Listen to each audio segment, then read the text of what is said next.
What up gang Malaysia, Indonesia, Singapura, Brunei. Assalamualaikum, it's your boy Kim Iskoverto and welcome back to my channel yang semestinya hanya akan berbicara berkenaan dengan One Piece. Alright guys, dalam video kita pada kali ini aku akan kongsikan dengan korang chapter review 1058 yang bertajuk New Emperor. Akhirnya dalam chapter pada kali ini kita akan didedahkan macam mana bagi The Genius Jester mampu mendapat gelaran sebagai seorang Yonko dan nilai-nilai bounty terkini bagi Mugiwara Pirates dan juga bounty bagi Yonko bagi Dracula Mihawk dan Sir Crocodile. Aku tahu korang semua pun dah excited nak tahu kan? Tapi sebelum kita proceed, jom kita tengok dulu what happened in the last chapter. Ketika seorang penglipur lara sedang mendedahkan sebuah sejarah yang baru sahaja tercipta di bumi Wano, kita didedahkan oleh Yamato bahawa dia tidak ingin untuk sertai Mugiwara kepada Kinemon dan Momonosuke sehinggalah dia telah seperti Oden menjelajahi terlebih dahulu setiap inci bumi Wano. Walaupun spekulasi aku betul berkenaan Yamato tak join Mugiwara Pirates, but still sangkaan aku tetap meleset untuk waktu ini, which is Yamato will lead the Beast Pirate. Tapi tak apa, still ada banyak masa lagi untuk menantikan kesahihan perkara tersebut. Kemudian Yamato, Kinemon dan Momo telah tiba di pelabuhan. Kemudian Luffy telah memberikan Momo bendera Mugiwara dan berjanji untuk datang semula ke Wano sekiranya mereka berada dalam bahaya. Dan Luffy juga menegaskan bahawa dia bersedia untuk mengambil mereka untuk sertai nakamanya sekiranya mereka menetapkan ingin menjadi lanun. So nak tahu what happened in this chapter?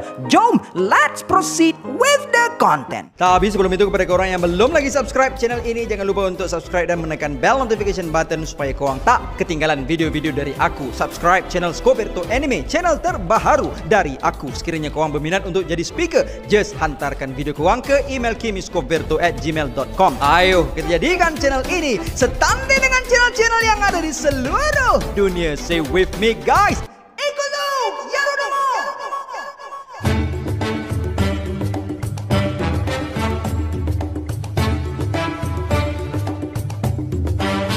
Di cover page chapter kali ini kita dapat melihat Caesar Clown sedang berusaha untuk membantu anak-anak Vinsmoke untuk menyelamatkan diri mereka, sambil Caesar mengatakan supaya anak-anak Vinsmoke untuk membawanya bersamanya. Perkara ini menarik bagi aku untuk kita bincangkan dalam chapter analisis lepas ni. Alright, membuka tirai chapter kali ini kita dapat melihat Thousand Sunny yang sedang berlayar meninggalkan bumi Wano. Luffy yang sebelum ini dengan keputusan yang membahayakan nakamanya telah menuruni air terjun Wano telah dihukum oleh Nami untuk dikurung di dalam sangkar besi. Dan tak cukup dengan itu, Nami masih lagi tak puas hati dengan Luffy dan mentarbiah si Baka Sencho tersebut. Dan kita dapat melihat beberapa kesan bengkak menunjukkan yang Luffy telah dibelasah bertubi-tubi oleh the real captain of Thousand Sunny, Nami. Nami cakap, kau ingat semenggah sangat ke keputusan kau melompat air terjun Wano tu? Orang lain pun bodoh jugalah, tapi tak adalah menunjuk macam kau. Lepas tu Jinbe cakap, tak apalah, kan tak ada orang yang luka ni kan. Dengan Jinbe kena sound. Kita tak boleh lah nak manjakan sangat si bodoh ni. Gerti? Jinbe. Terkejut si Jinbe, si ikan air masin tu kan.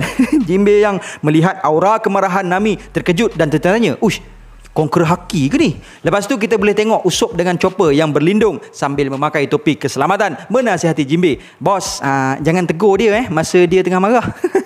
Dan kat sini kita telah mendapat confirmation daripada Frankie bahawa setelah terjun dari air terjun Wano, Thousand Sunny hanya mendapat kecederaan yang minimal sahaja. Kemudian kapal Thousand Sunny dikunjungi burung yang bekerja di bawah syarikat World Economy Journal dan Robin telah mendedahkan kepada kru Mugiwara bahawa mereka semua telah memperoleh bounty baru masing-masing. Yeah guys, this is the moment untuk melihat adakah spekulasi bounty kita sebelum ini betul ataupun meleset. Kemudian narrator pun telah mendedahkan bounty terkini untuk ketua bagi 5,600 ahli Grand Fleet Mugiwara, Luffy dan 9 komandersnya. Alright, dimulakan dengan Chopper. Walaupun spekulasi aku betul dengan menduga bahawa bounty Chopper tidak akan meningkat secara mendadak seperti the rest of the crew, cuma angka dia tidak tepat. Aku menspekulasikan bounty Chopper akan pergi sampai 500 berry sahaja paling tinggi, tapi instead bounty Chopper lebih dari jangkaan aku, iaitu bernilai 1000 berry. Dan di panel ini kita dapat melihat Chopper sedikit kurang berpuas hati dengan nilai bounty dia dan dipujuk oleh Robin dengan cotton candy. Kemudian untuk Bounty Nami, dalam video sebelum ni aku menspekulasikan bahawa Bounty Nami akan mencecah 400 juta berry, dan sekali lagi meleset kerana Bounty Nami dalam chapter ini didedahkan sebanyak 366 juta berry. Lagi sikit juga macam chopper tadi. Dan di panel ini kita dapat melihat reaksi Nami yang sangat terkejut dan menangis dan mengatakan yang even diri dia sendiri pun akan cuba mengejar orang yang ada bounty sebanyak itu. Alright, kemudian bounty milik Brook. Dalam video sebelum ini aku menspekulasikan bounty Brook akan mencecah 420 juta berry, dan again sangkaan aku telah meleset dan bounty sebenar untuk Brook adalah sebanyak 383 juta berry sahaja, lebih sikit daripada Nami. But still turutan bounty aku masih betul lah, which is lepas Chopper, Nami, lepas tu Brook kan.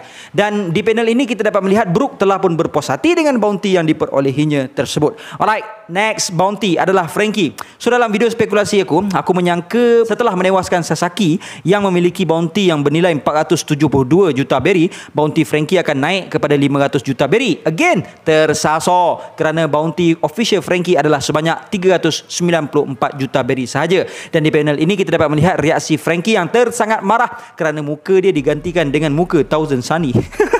Kemudian bounty milik Usopp, dalam video sebelum ini aku menyangkakan yang bounty Usopp akan menjadi 550 juta berry. Usopp ni tak jauh sangatlah dari Frankie tadi, sebab dalam bounty official dalam chapter kali ini mendedahkan yang bounty Usopp adalah 500 juta berry. So setakat ni semua turutan bounty ni atau susunan nilai bounty ni tepatlah mengikut sangkaan aku. Cumanya untuk next bounty ni dah menyasar, disebabkan aku meletakkan bounty Robin sebanyak 2 billion berry disebabkan rarenya ilmu pengetahuan yang dimiliki oleh Robin, dan termasuklah power up yang ditunjukkan dia dalam menumpaskan Black Maria. Namun ternyata meleset kerana bounty Robin hanya mencecah 930 juta sahaja.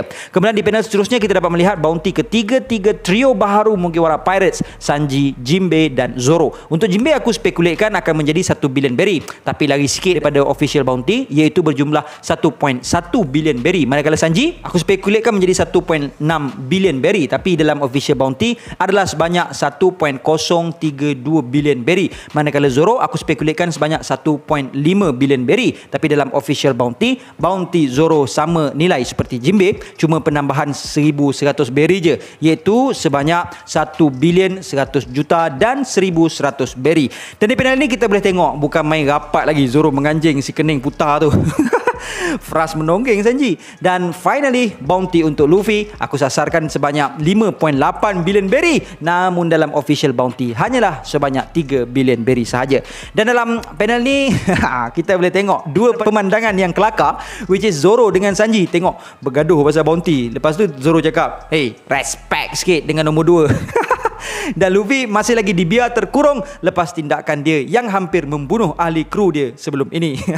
So alhamdulillah selesai misteri bounty Mugiwara Pirates After Wano. So sesuai dengan tajuk chapter kali ini adalah berkenaan The New Emperor. So untuk Emperor Mugiwara Luffy dah settle. Kita beralih pula ke arah New Emperor Buggy. Buggy ni paling kesian.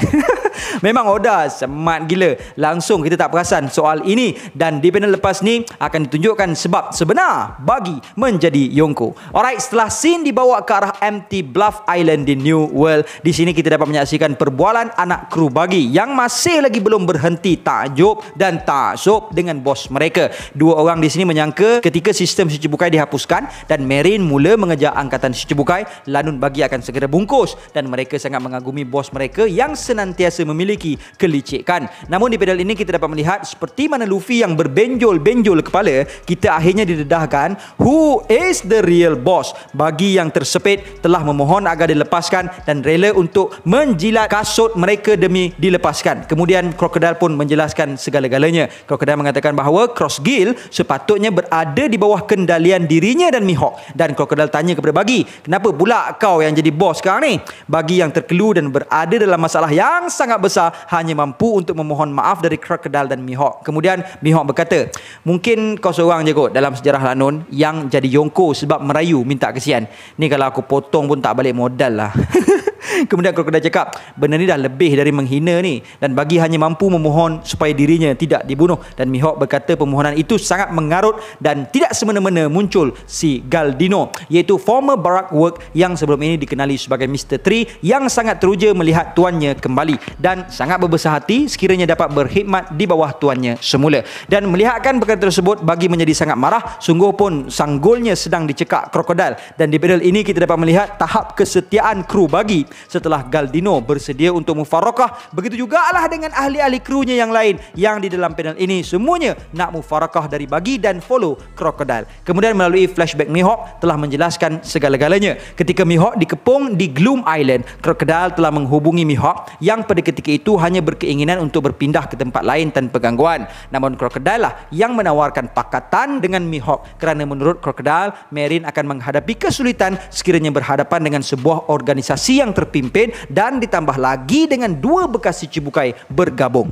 Bahkan sebelum ini juga Mihawk dijuluki sebagai pemburu Marine, dan jelas krokodil lagi, Mihawk dan dirinya adalah sama, kita tidak mempercayai sesiapa pun. Maka dari situ termeterailah sudah persepakatan antara Mihawk dan krokodil. Kemudian scene beralih ke arah bagi yang cuba untuk melarikan diri dari kejaran pihak Marine, namun anak-anak buahnya telah pun perasan yang bagi cuba untuk kabur. Ketika bagi cuba untuk mencari jalan bagaimana untuk melepaskan diri dan membiarkan anak-anak buahnya di belakang, bagi dikejutkan dengan perkabaran bahawa kapal-kapal perang Marine telah diserang, dan bagi sendiri telah keluar dan melihat kapal Marine satu persatu telah ditumbangkan. Dan ternyata dalang di sebalik serangan gerila tersebut adalah tidak lain dan tidak bukan Sir Crocodile dan Daz Bones. Melihatkan situasi tersebut, semakin bertambahlah taksub pengikut-pengikut bagi yang menyangka kabar angin sebelum ini yang mengatakan bahawa krokodil juga bekerja di bawah bagi ternyata adalah sebuah kebenaran. Dan di sini pengikut-pengikut bagi terus bersorak-sorai meraihkan keagungan bos mereka. Dan menyedari krokodil di sini, bagi menyedari bahawa kehadiran krokodil lebih buruk berbanding Marine, kerana mengingatkan hutang lama dia dulu dengan krokodil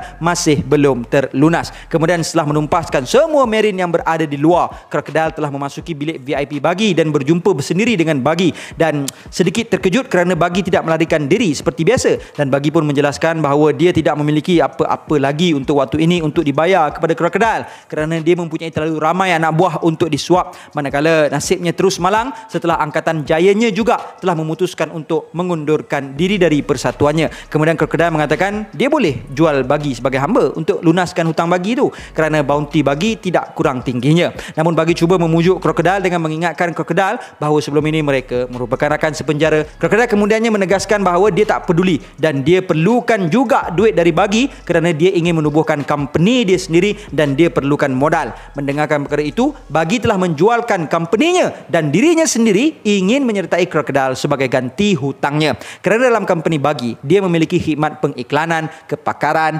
perinter, kurier yang krokodil boleh gunakan secara percuma. Kemudian scene beralih ke current storyline, di mana krokodil menunjukkan hasil percakapan perbualan bagi sebelum ini, yang sebelumnya mengatakan dia akan berkhidmat di bawah krokodil, namun lain pula yang bagi hebahkan kepada dunia luar. Bagi kemudiannya menjelaskan bahawa poster tersebut adalah tindakan anak buah dia yang terlalu mencintai dirinya. Anak-anak buahnya lah yang meletakkan posisi gambar tersebut yang terlihat seolah-olah bagi merupakan ketua untuk Cross Guild, dan selang beberapa masa mereka jugalah yang telah menghebahkan ke serata dunia. So guys, akhirnya terjawablah di sini macam mana bagi boleh merekrut Mihawk dan krokodil, yang sebenarnya adalah sebuah salah faham yang gila bapak besar. Sebenarnya organisasi Cross Guild adalah milik krokodil dan Mihawk, dan kehadiran krokodil ke markas bagi hanyalah untuk memungut semula hutang yang bagi pinjam bagi tujuan untuk membina Empire Cross Guild.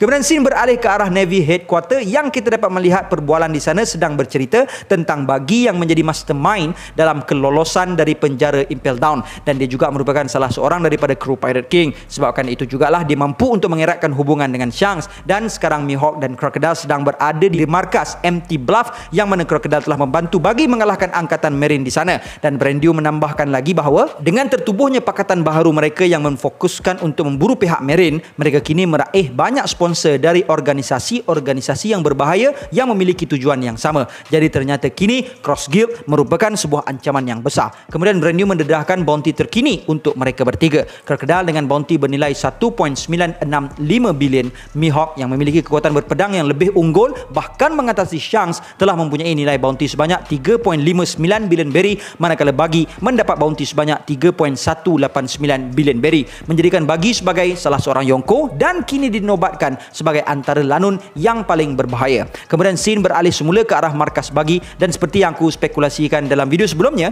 Mihawk langsung tak berminat sebagai jawatan seorang ketua maupun Yonko, asalkan dia dapat hidup dengan bebas, dan mengatakan kepada Crocodile bagus juga Bagi yang jadi kepala, kerana di masa-masa kekalutan nanti kita boleh serahkan dia kepada pihak berkuasa. Dan Crocodile pun menyetujuinya. Maka Bagi pun dengan linangan air mata ketakutan mengumumkan pertubuhan Cross Guild, sedangkan anak-anak buah Bagi juga menangis kerana takjub dengan keagungan bos mereka. Kemudian scene beralih ke arah Kamabaka Kingdom yang berada di Grand Line. Ivankov menenangkan Koala kerana apa-apa pun mereka patut berasa lega yang Sabo masih lagi hidup. Dan di panel ini juga kita dapat melihat Morley, Karasu, Lindbergh juga turut terselamat dari Marijoa, dan begitu jugalah Belo Betty. Kemudian ketika Koala mengunjungi Dragon mengatakan yang senang mengetahui yang Sabo terselamat, namun dia tidak akan dapat memaafkan Sabo sekiranya benar Sabo telah membunuh King Cobra, tak kiralah apa sahaja alasan dia. Kemudian di panel ini finally kita dapat melihat The Poor Kuma akhirnya pulang semula ke dakapan keluarganya, The Revolutionary Army, dan Dragon cuba mendapatkan maklumat yang sebenar tentang apa yang telah berlaku di Marijoa. Kemudian Dan Mushi Revolutionary Army telah berdering, dan di panel ini kita dapat melihat anggota khusus Marine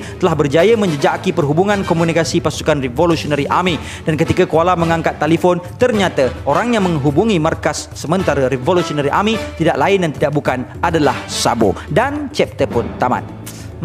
So guys, akhirnya dalam chapter ini 3 lagi misteri telah didedahkan kepada kita. Satunya pasal bounty The Rest of Mugiwara Pirates, kedua macam mana Bagi boleh menjadi Yonko, dan ketiga berkenaan Commanders Revolutionary Army yang disahkan terselamat dari kejaran Ryukugyu dan Fujitora.